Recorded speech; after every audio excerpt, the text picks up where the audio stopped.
और भी बहुत सारे लोग खड़े हुए थे। उसने दुकानदार को कई बार बुलाया, लेकिन वहां पर भीड़ इतनी थी कि दुकानदार का ध्यान उसकी तरफ गया ही नहीं।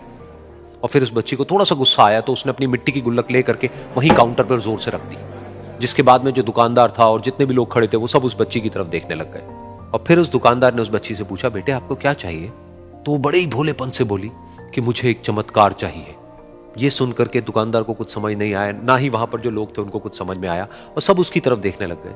फिर दुकानदार ने बोला, बेटे चमत्कार तो यहां पर नहीं मिलता है।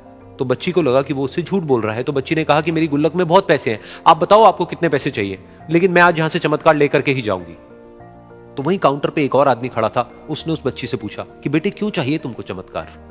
तब उस बच्ची ने अपनी कहानी बताई कि अभी कुछ दिन पहले मेरे भाई के सर में बहुत तेज दर्द हुआ, तो मेरे पापा मम्मी उसको हॉस्पिटल ले गए। उसके बाद कई दिन तक मेरा भाई घर नहीं आया।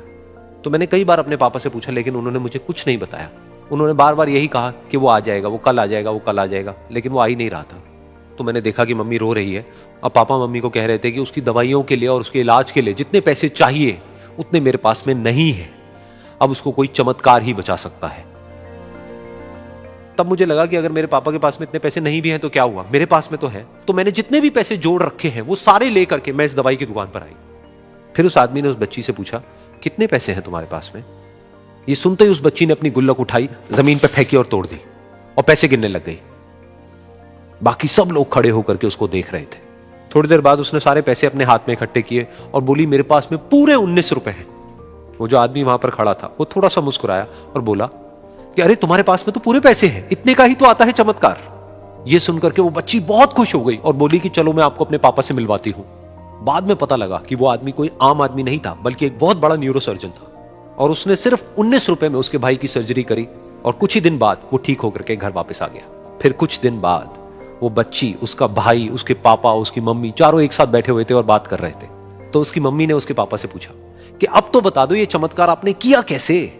तो उन्होंने अपनी बेटी की तरफ देखा और बोले, ये चमत्कार मैंने नहीं, इसने किया है।